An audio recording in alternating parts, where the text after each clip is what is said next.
If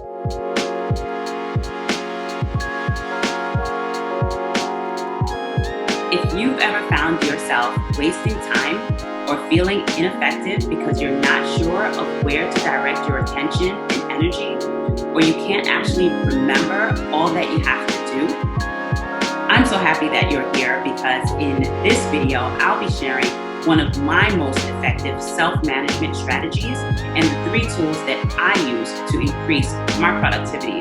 Hopefully, it will help you to get things done so you can spend more time simply being who you are.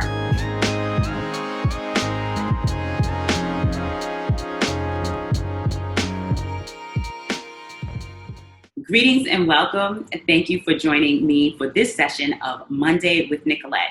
If this is your first time visiting this channel and you would like to receive more of my videos on mindset, mindfulness, and motivation for being and doing with intention, then please be sure to subscribe and to turn on your notification bell so that you won't miss the next video.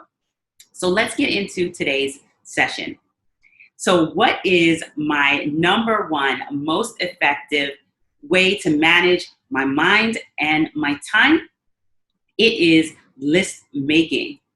I know that is not a mind-blowing concept, but using it can have mind-blowing results because not only does it boost productivity, but it also helps on our journey towards living a more mindful life. Okay, so what is the connection between living a mindful life and making a to-do list? Well, mindfulness is all about being in the present moment, experiencing life in the here and now. When we do not make a list of things that we have to do, and we keep those things or attempt to keep those things in our minds, it means that we are living in the future. When we think about all the things that we have to do and the things that we have to get done, the places that we have to be, we are experiencing those things or thinking about that in the future tense. It means that we are not paying attention and not being fully present in the here and now. When we are also thinking about the things that we have to do and the places that we have to go and the things that we need to accomplish in the future, we're also not being very productive because it means that we're thinking about those things and not doing those things. So if you've watched any of the other videos that I've published, you know that I talk a lot about focusing. One of the best ways to help ourselves to focus is by giving ourselves something to focus on. And that's exactly what a list does. So I talk a lot about working with ourselves because that's what we need to do a lot more of. Many of the things that we do in our lives actually work against us. If we want to live more mindfully, if we want to be able to create more a sense of peace and contentment in our lives, we have to find more ways of working with ourselves. So for me, list making helps me to work with myself. In addition to boosting productivity, in addition to helping me and helping us to be more present and to experience more of life in the here and now, list making also helps in reducing stress and anxiety. Because as I mentioned, if we're always thinking about what we have to do or where we have to go and the things that are taking place or need to happen in the future, it means that we are in the present stressing ourselves out about remembering those things. We don't have to remember those things when we can write them down. Another disadvantage of not creating a list is that we also lessen or disempower ourselves when we don't create a list of things to do and we don't remember what those things are. So as I said, if you often feel ineffective because you can't remember what you have to do, you are in essence doing that to yourself by not writing down the things that you need to do. Because when we don't remember what we have to do, we feel bad about that. And we don't feel good about that. So the opposite effect is that when we write down what we have to do and we do it, we feel good about that. So we boost what's known as our sense of self-efficacy. We increase the confidence that we have in ourselves to do what we say we're going to do. Whereas we decrease our sense of self-efficacy when we try to remember what we have to do and we forget, and then we end up feeling terribly about not remembering to do what we said we have to do. So there are a couple of key points to making a list. A very simple idea that has, as I said, profound effects. What we want to do is save our memory for what we actually have to remember. We are taxing our brains with things that we don't have to remember when we don't write them down. And that goes across many different areas. But for today, I'm just going to keep it on the list. So there are tons of lists that we can make. And I'm going to speak to those of you who may not be list makers, because I know for those of us who are, we love a list. We'll make a list for everything and have like 1 billion lists. So right now I'm really focusing on the folks who are still reluctant to make a list. So there are a lot of lists that you can make, but for today's purpose, I'm going to focus on a daily list, because we can have a daily list, we can have a weekly list where we're thinking a few days out, and we can have a monthly list where we're thinking about 30 days out what we want to do. So for now, I'm going to speak about a daily list.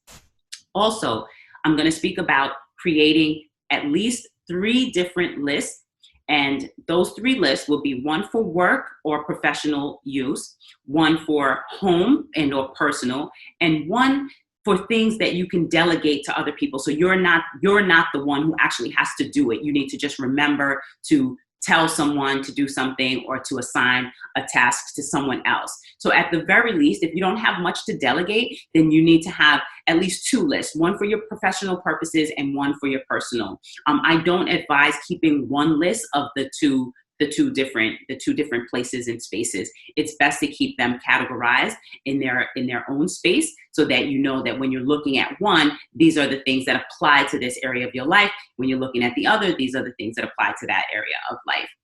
So in so doing, once we have that list created, I want to talk about what that list will comprise of.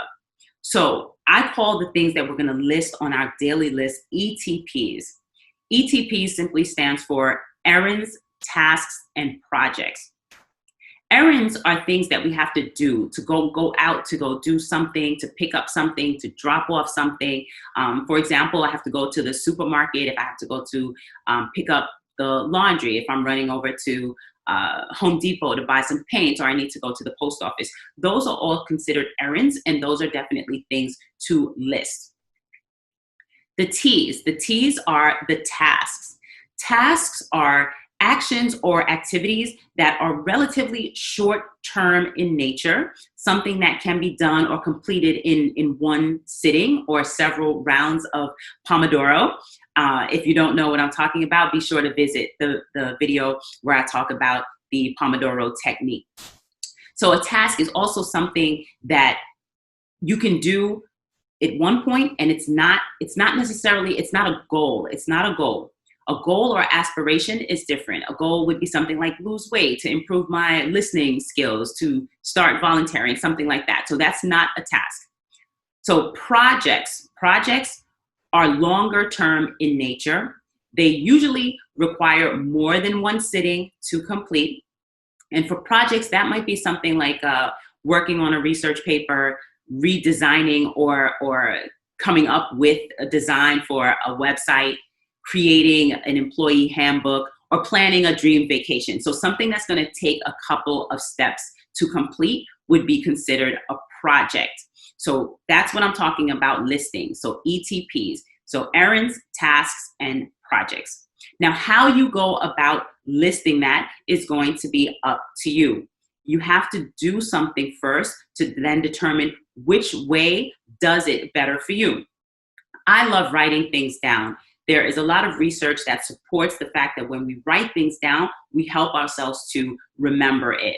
But at this point, with all the technology that is available to us, I do have a hybrid system.